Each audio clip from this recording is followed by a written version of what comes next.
dengan masakku. Dan itu saya masak bukan di kompor, di tungku kayu, saudara.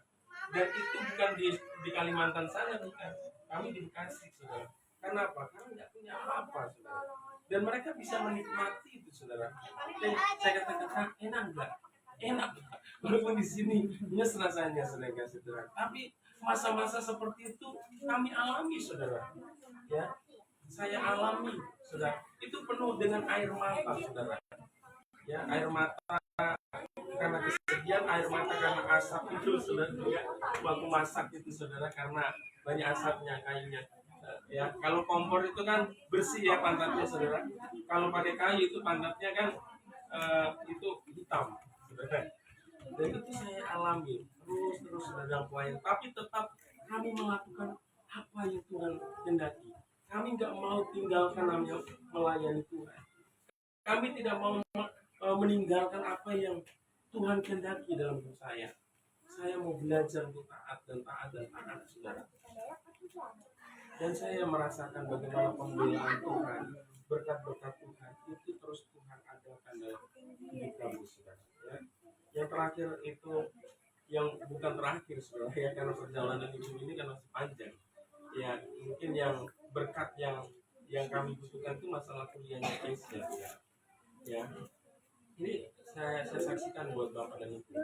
Ya, sebenarnya kehidupan saya, ya, sebagai hamba Tuhan nggak ada nggak ada kemampuan sebenarnya untuk menabung, saudara. Ya, sebenarnya kan menabung itu bagus, tapi nggak ada yang bisa ditabung, saudara. Ya, misalnya anak ini udah lulus SMA, bagaimana ya kuliahnya sebenarnya, dan proses untuk mencari tempat kuliah itu udah gampang, saudara, ya. Ini sudah dicoba dan tidak bisa lolos, dan semua proses itu membutuhkan dana. Dan saya merasakan bagaimana pembelaan Tuhan, saudara. Bagaimana Tuhan terus mengadakan, saudara. Bahkan yang terakhir itu ya harus sudah diterima dan harus melunasi uang kuliahnya 1 semester. Secara manusia bagaimana, saudara? Tapi ini mujizat Tuhan luar biasa, saya katakan, saudara. Bagaimana kami itu nggak pernah sebenarnya kami minta, saudara. Ini ada satu keluarga yang sudah saya anggap kayak kakak saya sendiri, kayak orang tua sendiri, saya teman dalam pelayanan. Dan ini adalah keluarga yang mensponsori saya waktu menikah itu catering, saudara, ya. Dan di dalam pelayanan banyak mendukung, saudara. Tapi memang beberapa tahun kepala keluarga dalam rumah tangga ini Tuhan panggil, dan dialah yang memang secara ekonomi kan dia sumbernya, saudara. Dan pada waktu Bapak itu dipanggil, saya sudah nggak berani lagi ya mengungkapkan hal-hal yang inilah sama dia, ya.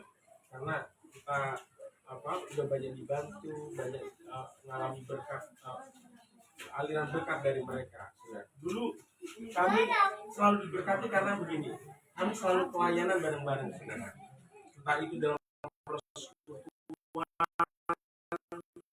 entah itu di momen mereka, karena bapaknya ini adalah seorang pengacara, dia aktif dalam organisasi, dia selalu mengumpulkan orang-orang yang satu kabupaten di daerah Toraja sana, dikumpulkan di perantauan ini, dialah yang ketuanya. Yang satu kampung dia juga ini. Jadi banyak organisasi-organisasi yang dilibatkan, kumpulan alumni mahasiswa yang dia ini, gerakan mahasiswa Indonesia itu juga dia ini. Setiap pelayanan itu kami yang dipanggil untuk melayani mereka. Dan ketika kami melayani itu ya selalu disediakan semua fasilitas kayak mobil, penginapan, bahkan berkat, saudara. Tapi setelah Bapak ini sudah nggak ada, saudara, memang vakum, pelayanan itu udah nggak ada lagi. Ya, kita berpikir kan ya kalau kita diberkati itu kalau ada pelayanan sama mereka. Tapi ternyata enggak juga, saudara. Ketika kami nggak meminta, tiba-tiba dia telepon, saudara, ya, telepon dan dia kirim berkat, saudara. Dan itu momennya pas Asia mau mendaftar, saudara.